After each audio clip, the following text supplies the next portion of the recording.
This is WBSM On Demand. Good morning.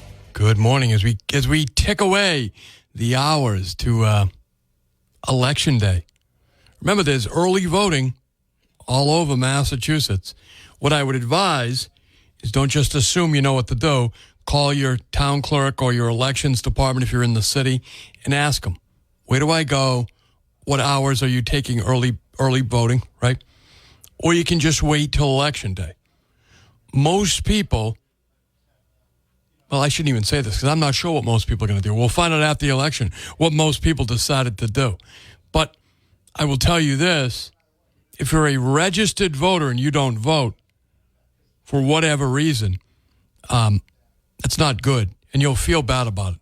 So get out and vote. Get out and vote. 508-996 is there, particularly if you listen to this radio station, because you have more information than the average person, certainly more information than your neighbors. So make sure you include yourself in the process. Good morning. Thanks for holding. Morning, Chris. How you doing? Not bad, Ray. How are you? Doing good. I'm doing really good, actually. So when you were talking about the dead whale, it got me thinking. And this is where the entire community is going to have to lean on Chris McCarthy here. I would like to know, because you and I don't know, you admitted, how many of these whales have died in the past on a yearly basis? I would love to know, and this is how I gather a lot of my information and how I form my opinions. I go on trend lines, right? Yes. Yearly and decades of trends. This is how I came to economic conclusions and all kinds of stuff.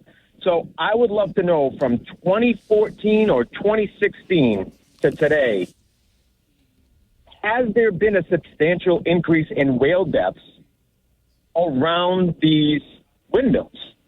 Because if it's been a dramatic increase, then the data shows, yes, these are causing substantial harm to the marine life.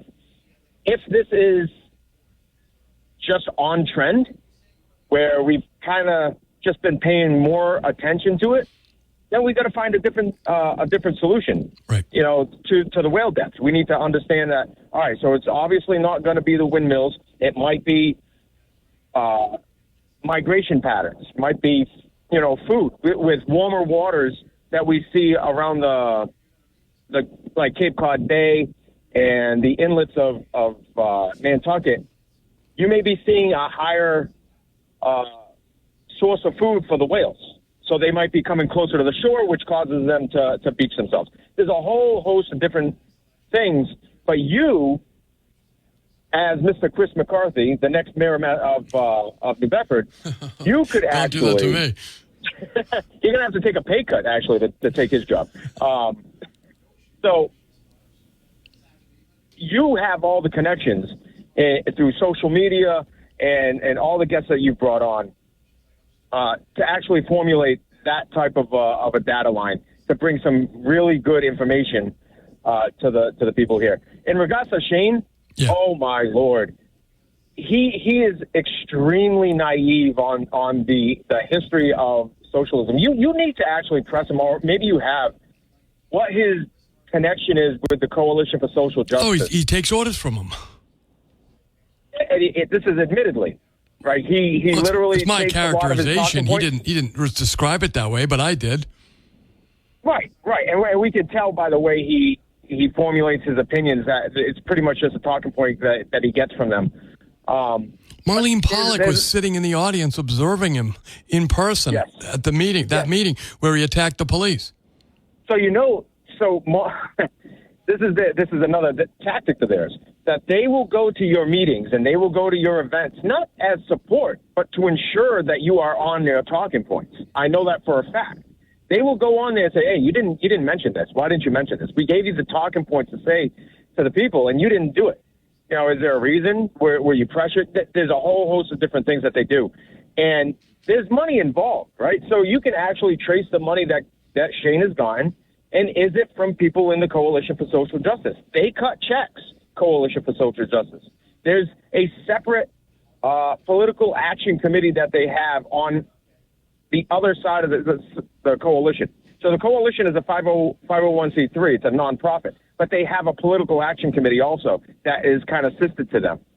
And I don't remember exactly the name of it, but that is where they funnel money into the candidates. And then the other thing that they don't have to claim on their contributions is the footwork. Yep. The amount of labor hours they put in for you to be elected. They will go on, knock on 10 times as many doors as the actual candidate.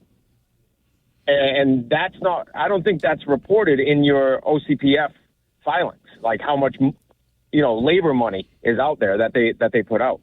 So they are handedly a very communist socialist group. We all know that. I know that. You're a former member. Yeah, I was a former member. I was endorsed by him, actually, to be honest with you. And so going forward, we need to make sure that is he in deep connection? Does he go to their meetings? Oh, he's definitely he is the hand to he's the glove to their hand. Yes, and that's where you get in the tent cities, and that's where because they are. A coalition is not just a New Bedford thing. No. Coalition is a network of socialist organizations throughout the entire country, throughout the state of Massachusetts. Actually, yes. There's centers in Brockton, in Lowell, and Boston, in Dorchester. All these little groups, they have larger meetings, and they're in constant communication. Neighbor to neighbor, all that stuff. All that stuff. And they have the great names. It makes it sound very nice. You're taking care of your neighbor, but they're asking, for socialist policies. And the fact that Shane is potentially seeking the presidency of the city council, it's amazing. The fact that the city council hasn't adopted the succession plan for the 4-year term, and the successor on the books right now would be the city council president, and that's why Shane wants it. Yeah. He could be the next mayor of New Bedford if John Mitchell was not to complete his term. Correct. No, without an election, just the way Kamala got the nomination. Yeah, that's why he's a big fan of her. He went right to the national committee. So, yeah, going back to my original point, I would love to hear some people come on from. I don't even know the organization. You would know better than anybody else. People that are in the know that can follow trend lines of whale and just marine life deaths. The Harpoon Association. Maybe the Harpoon Association can come forward and talk about how whales die. I don't know. I don't know. And then on top, and then you can also look across the globe, right? We have massive wind farms off the coast of the UK. You have massive wind farms off of the coast of Western Australia. I know that because I just did, ad hoc kind of research on where the other wind farms are to see if there's a massive spike in their whale deaths. If we can find that out, we'll get to the bottom of it, Chris. And I think you're the pinpoint of our community to kind of head that up. Thanks for the homework, Ray. I'm going to take a break. We'll be back. Folks, stick around. I'm going to take a break. Oh, what did I do there? I'm going to take a break, and we'll be back with our governor's counselor, my friend and yours, Joe Ferreira. When we come back, take a brief break. Stick around. I'm Chris McCarthy. We're now joined in the studio with my friend Joe Ferreira. He's the Governor's Council. Now, the Governor's Council, they do a lot of things, really, folks, but the primary job is to confirm the appointments or reject the appointments of the governor to be a judge or a clerk magistrate or all those different positions. We'll ask Joe more about that. Good morning, Joe. How are you? Good morning. Good, Chris. Thank you for having me on. So, people who don't know you, say they just got here from Guatemala and they don't know who you are. Tell us a little bit about yourself, Joe. Well, I'm not Guatemalan. You are not Guatemalan. You are not Guatemalan. So I grew up in Somerset. I went to Somerset High, then went to Bryant University, and became a police officer at an early age. 21 years old, Somerset. Did a little stint in Berkeley and Swansea before that at age 21 as well. But ended up being a police officer in Somerset. When I was a cop for like 7 years, I went to law school at night. Yep. Went to Southern New England School of Law, which is now UMass Law. Then when I finished law school, I became a law clerk to the judges of the Superior Court in Massachusetts, which was a great job. It's a 1-year clerkship. And then I went to work for a law firm, and then I went back to being a police officer. So for most of 30 years, I was a cop. I became chief of police in 05. Okay. I went through the ranks, sergeant, lieutenant, detective lieutenant, became the police chief, and always had like a little civil side practice of law. So I did that for 30 years as a police officer. Retired. I know I don't look this old, Chris, but You really don't. retired 10 years ago, at which point I continued practicing law. And the year I retired, I was fortunate enough to get elected to the Governor's Council, which I am truly indebted to the district for. I've been there. I have to run every 2 years. Yep. I represent 48 cities and towns, about 850,000 constituents. So just how most people don't know what the council is or what we do or how it's even comprised. So it goes back to like a few years ago, 1780, when the Constitution was written, and it said the governor shall have counselors for advice and consent on all judicial positions. Yep. So the governor cannot make a judge, cannot make a clerk of courts, cannot put anybody on the parole board, the appellate tax board, without our advice and consent. The governor cannot give someone a pardon or a commutation in Massachusetts without our advice and consent. So we have the final say in all those things. It's very peculiar. Not many states have it this way. Right. You know, like in the federal government, if you're nominated to be a judge, you go before the Senate. In Massachusetts, you come before us. Yep. So there are 40 senators in Massachusetts, 160 state representatives. There are 8 of us. So within my district, I have exactly each city and town of 5 senators. So I am fortunate. I think I have the best district going, having the Cape and the Islands. So I have the New Bedford Senator, Mark Montigny, the Four Rivers Senator, Michael Rodrigues. I got Mark Pacheco up in Taunton area, maybe soon to be Joe Pacheco. We'll see. Yep.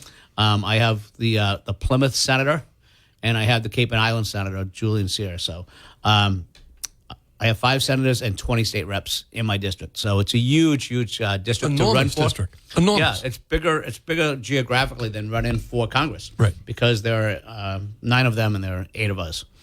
So you bring a former police officer's eye to the job. What do you look for in judges when the governor's put them up for? What are some of the questions? What are the attributes you're looking for, Joe? Well, first of all, a lot of the vast majority of people, by the time they get to our level, they've been pretty well vetted. The process is they apply before the Judicial Nomination Commission, and it's a blind process where you don't give you biographical information on half of the application. So those 20, now used to be 21, Governor Haley made it 27. Those 27 people look over resumes and decide who's going to get an interview. They get interviewed by those 27 people. Then if over half of them think they should go forward, they go forward. Then they get all their biographical information, and then they start to do a severe due diligence background check on these people. But things we look for, first of all, vast experience. Second, and major to me, is temperament. Okay. I think everyone needs to be treated with respect in a court.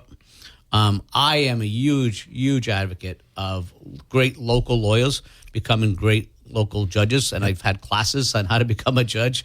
Just this week, I was trying to send a clear message to the governor's lawyers again. Okay. That I need a little more love down here in the southeastern Massachusetts, and I've been a strong advocate. And right now we have, for instance, no one, and I talk about this every week. No one on the Judicial Nomination Commission. We had a couple, and for whatever reason, medical reasons, whatever, they left. Okay. And I'm looking for appointments of people from the South Coast, people within my 48 cities and towns. Right. And so to get their attention, we had 3 hearings on Wednesday. Went to the appeals court, went to the district court, and went to the Superior Court. And I asked the nominees because, I wasn't getting enough love in the room. So I said to the nominees, do you think diversity is important? Oh, yeah, I do. Well, do you think geographic diversity is important? Do you think it's important that people who actually sit on the bench and make hundreds of decisions every day know the community, know what we need? And, of course, they all say yes. Of course. So They want your I'm vote. trying to get my message across that, we need great local people here to know the system, to apply, and to become judges. And I have to say, over 10 years, we've had resounding success. You have. There's lots of people that went to UMass, Southern New England School of Law, that are now judges and clerks. The Baker-Polito administration was very fair. Yes. And I think together we probably put on well over 200 judges. There are 416 in Massachusetts. And under the Haley administration, we've probably done about, my guess would be 30 to 40 so far. Okay. Maybe a little more. So over 250 judges I've got to pass judgment on. I think we do a great job overall. You're always going to hear about this one case where one judge made a bad decision. Of course. But there's 400 judges in courts making decisions, hundreds of decisions every single day. And you're in those courts from time to time. I am, yeah. I practice law. I'm at the Catches Law Group, and I also, once in a while, a family or friend will need something in a district court. Sure. And I'll get involved. So I'm there. I watch. I see. I pay attention. I listen to local lawyers. Yes. So not only do I help advocate for somebody, but I also assassinate people. So in a nice way. Yes. Now, if someone has a horrible reputation as a lawyer and is a constant jerk, I'm going to do everything I can to make sure they're never on the bench. You got to protect the public from people like that. Absolutely, 100%. And we all know those people within our circles. Yeah. You mention someone's name and people start to cringe. Yes. You know, those are people that I never want to see on the court. And we have a duty to protect the public and advocate for the best people. You have done something unique, and we use this radio station to promote it from time to time. You started doing these classes on how to become a judge. Talk about that, Joe. Sure. So, we've done them down the Cape. We've done them at UMass Dartmouth, Yep. the law school. And some of those people, I can tell you their names. I remember Judge Joe Harrington, who's now been a judge. I just saw he had his 5-year anniversary. He's a presiding justice in New Bedford, came to that class. Right. There were, many people came to that class, and now they're clerk magistrates, judges. I think Sabine Coyne, who's a local judge, she sits in Taunton. She sits in New Bedford, Fall River. But there are many people that have gone through the class. So again, under Baker Polito, we did that. I brought people who sat on the JNC at that point, Judicial Nomination Commission, talked about what they looked for in judges, brought the governor's lawyers down, because you always end up interviewing with the governor's lawyers after the JNC. Okay. Then the third thing you do is you interview with the Joint Bar Association, which is leaders of 25 bar associations throughout Mass. They either give you the thumbs up or thumbs down. So again, I advocate with those people for great people as well. But we brought all those people down, and I was at one of those classes at UMass Dartmouth. It was really impressive, the group of people you had there. Well, I was ready to make you a judge, but you said no. I did turn it down. That was a dumb move on my part. I think you'd make a great judge, Chris. Thank you. We have the Governance Council here in studio. Folks, people complain about liberal judges all the time.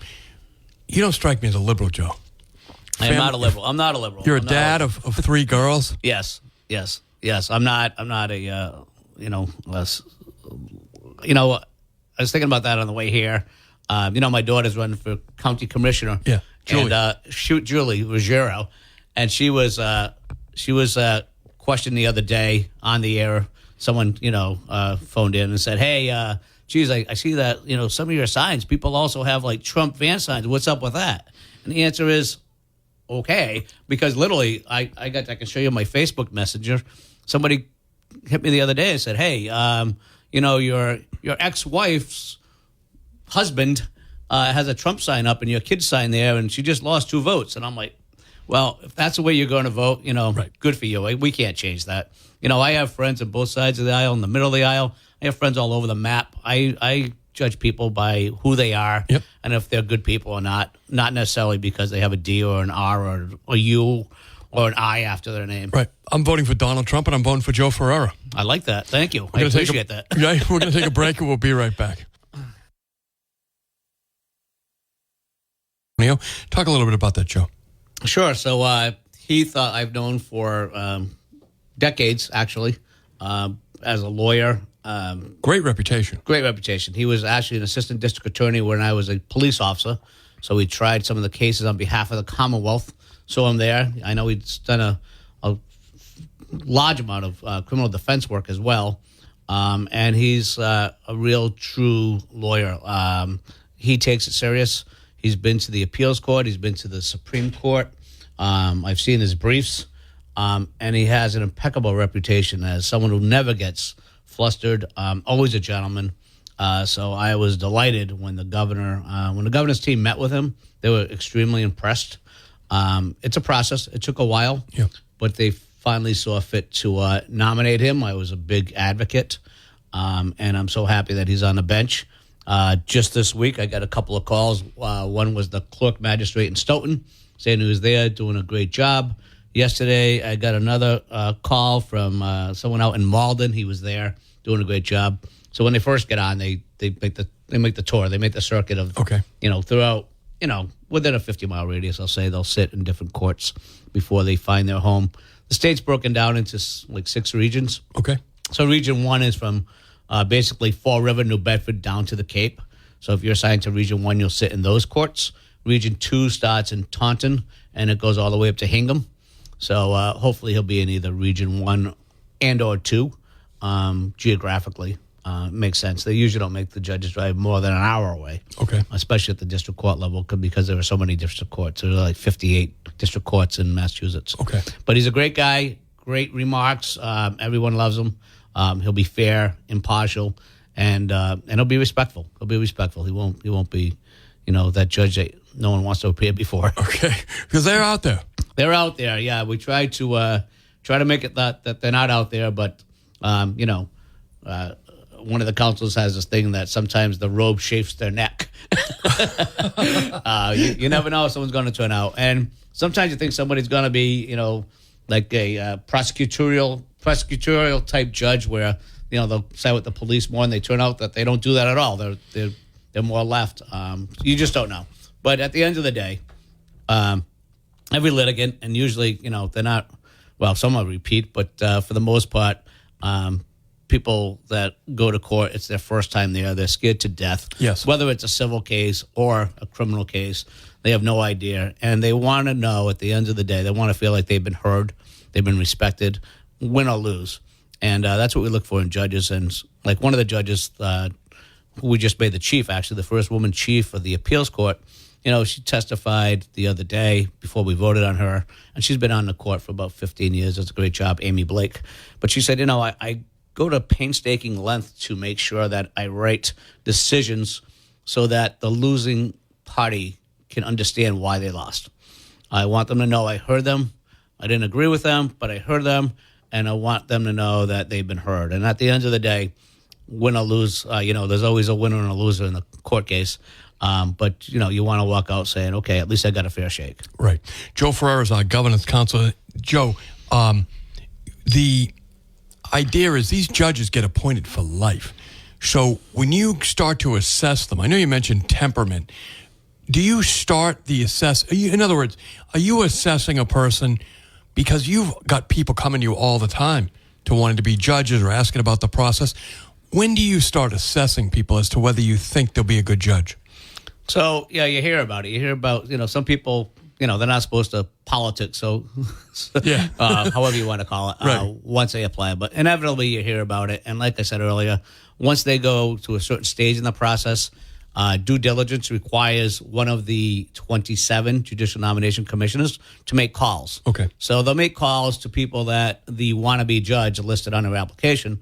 And the really good commissioners will make calls to all of their adversaries as well. Okay. They'll say, hey, you on the other side of the case, what'd you think? Were they respectful? Were they, listen, we have a duty under our rules to zealously advocate. Yeah. There's a way to do that. As lawyers. Yeah. But there's a way to be decent about that, and there's a way to be a schmuck about it, right? Right. So if you're a schmuck about it, and we hear about it, we don't want you as a judge. Right. So I usually hear early on, this administration has seen fit, the governor's legal counsel, to interview every single person that made it through the initial process, the JNC. Baker Polito was different. They were more specific on who they wanted to interview. They narrowed it down earlier. So, yes, my phone rings off the hook every day about people wanting to become judges and people advocating for them. Sometimes I hear from the individuals themselves. But sadly, we're going to disappoint 95% of those people because there's only so many slots on the bench. Right. But everyone thinks, oh, my God, I just interviewed with the governor's lawyer. I'm on the governor's desk is what I hear all the time. Well, really, you're not. Okay. And if you are, you're among 120 other people. Right. So my phone constantly rings, and it also rings with people saying, "Hey, you better never think about making that person a judge." And this is what happened. But again, people have reputations, and they're pretty widely known throughout the region. If you practice in New Bedford, Fall River, Taunton, you know who the good lawyers are, you know who the smart people are, and you know that people that you'll never want to see on the bench. Right. What about someone wants to become a clerk or an assistant clerk magistrate? How does one go about doing that? Well, again, that's pretty political. So those slots don't open very often. So in the Superior Court, the clerk magistrates are elected. We have Jen Sullivan, who's doing a great job. Yes. She'll be reelected. I think she's on the ballot now. She's unopposed. So she's done a great job. She took the place of Mark Santos after he retired. She was actually appointed by the Supreme Judicial Court temporarily, and now she's running for office unopposed. So those positions are elected in the Superior Court. In the District Court, they are filled just like the judges. So people apply to become a clerk magistrate. They're vetted through the same process as judges, and it's up to the governor to nominate them, and we have the final say again, yes or no. So it's like that in the district courts, the highly, highly sought after positions. They then appoint their assistant clerks themselves without going through the process. So they apply through the Human Resource Division of the state, but we don't have any say on that. We just appoint the head clerk magistrates. And then they build out the team. Right, exactly. We have the governor's counselor, Joe Ferreira. So, Joe, at the start of the interview, I introduced you as a guy who was a police officer for all those years. Today, we have a hard time attracting people, men and women, into the police department, particularly city departments. Talk about why you joined the police department, what was good about it, what's great about being a cop. So, it is dramatically changed. I see it now. I see Somerset advertising on Facebook that they want cops. I mean, 35 years ago, you had to cut off, you'd cut off your left arm to get a job as a cop or a fireman. And now it's, I don't know, society, generational, call it what you want. But it's an extremely difficult job. I'm so old when we started, there weren't even cell phones that you could take a picture with. Right. So that's true. Yeah, so that's kind of changed things a little bit, I think. And just the backlash of, society in general and cops taking a beating and, that defund the police movement, I'm glad to see has subsided substantially. Because, man, I think about it all the time. And when those riots started and I saw people burning police cruisers, I'm like, are you kidding me? Right. Cops running away from bad guys, bad actors. And my blood was just boiling. It was unbelievable. Seeing cops take a knee. I just couldn't believe it. I couldn't believe that they did or had to listen to these crazy politicians who told them to vacate their own police departments so that other people could burn it down. Right. That was infuriating to me. I never thought it was a good idea to defund the police. Without police, we have absolute chaos and anarchy. Listen, the other thing I learned is, being a police chief for 9 years, good cops want good cops. Yes. And, small towns, big cities, whatever, we got rid of the bad guys. We got, for whatever reason. But great police chiefs and great cops want great police officers. We don't want, some guy violating people's rights or anything like that. Yeah, you're going to have a bad actor here and there for sure. But it's up to the department to get rid of them and do the appropriate thing. And now we have the post commission, and I expressed my my concerns about that. Yep. I don't know if you're familiar, but every cop now has to be certified as a police officer. The problem there is Post had every single police department throughout the Commonwealth send in whether officers were found guilty of violating certain rules and regulations. Okay. Each police department individually analyzed that. And as a result, you'll have big cities that sent in 2 cops over 20 years that violated things. Okay. Small towns sent in like half their police department had been reprimanded. Sure. And it could be something stupid like, it was something back in the day to run like Red Sox license plates. If you saw one going through town and then your buddy would say, oh my God, hey, I just saw Ortiz go down the street or whatever. Yes. People got a letter for that or got a day off because that was a technical violation. Not supposed to use the mobile data terminal to run things like that. So some of those people were reported as having been violative of rules and regulations. They got a black mark. It's open to the public. Whether a cop called in sick one night and they found out he really wasn't sick. So some departments reported that. So you got all these officers up there with black marks next to their name, and you got other cities and towns that didn't report anyone. Right. So I have an issue with that. I think it's a good idea to certify and decertify police officers overall, but I think there's got to be a checks and balances to make sure that the bad cops are never cops again, and the good cops, you don't want to tarnish them for something. You know, they ran a license plate 30 years ago and was a Red Sox player. Right. Again, I think it's a very, very difficult job, hard to attract and retain. And I hear the same from the firefighters. Like, we can't even keep like firefighter paramedics in small towns, right, because they're looking for the next best deal. Yes. And generationally, I hear it all the time. You know, we used to like almost want to kill each other to get a $10 an hour detail. Okay. I had almost came to fist fight sometime in the station. Like, no, that's my detail. Right. And now it's like you can't even get civilians to work for $70 an hour. Right. Police details, because the cops don't want the overtime. They don't want to be on the road. They don't want the details. So it's a different generation. I am so glad I did it for 30 years. Sure. So glad I'm out of it, to be honest with you. But we need great people to be great cops. 508-996-0500. I've never had this opportunity before, and I'm going to take it. To interview a dad whose daughter is running for office. Your daughter, Julie Ruggiero, is running for office. What's it like having your daughter on the ballot with you? Oh, my God. I am so excited. Sure. I'm ecstatic about it. Julie's a nurse. She's a realtor. She's a hard charger. She's 30 years old. She wants to make a difference in the county as a county commissioner. We had the privilege of going to the fall art show at Bristol Agricultural High School 2 weekends ago, which was absolutely phenomenal. So if you get elected as a Bristol County Commissioner, you automatically have a seat on the school board of Bristol County Agricultural High School. Yep. And the way she interacted with those students, you know, these 70% of the students at Bristol Aggie, there's like 700 students, 70% of them are females.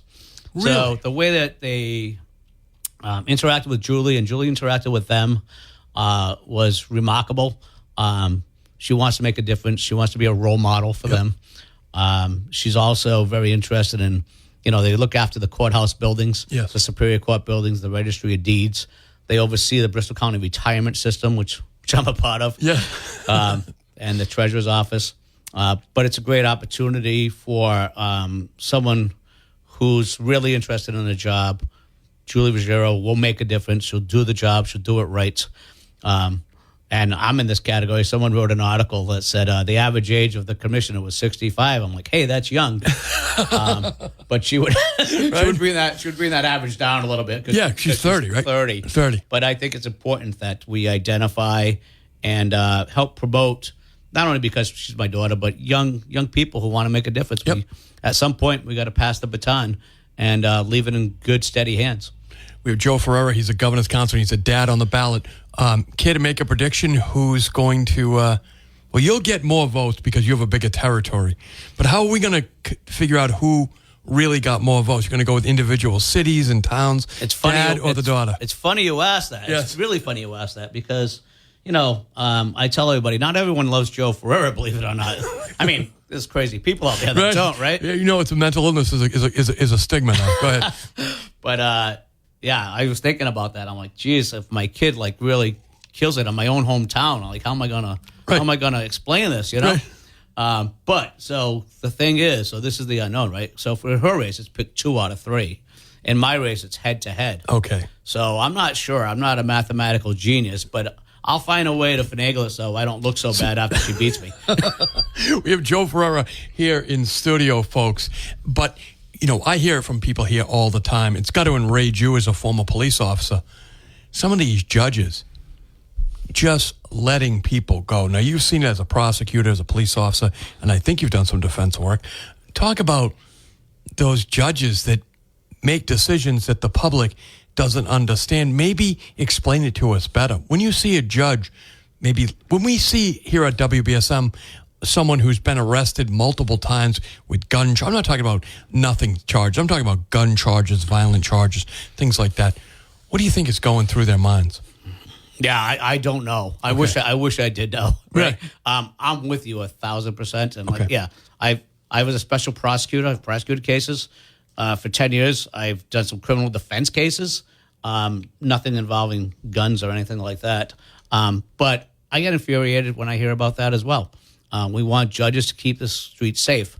Sometimes they're confined by the law. Yeah. They can only consider certain factors.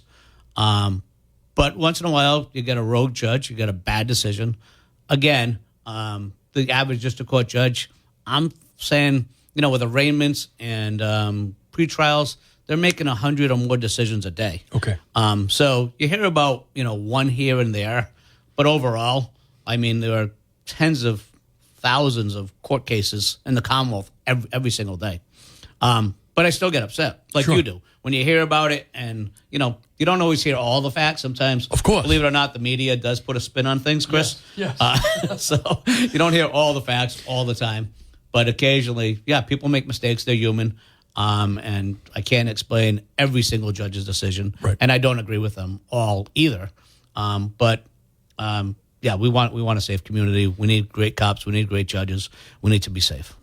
We have Joe Ferreira here in the studio taking your calls at 508-996-04.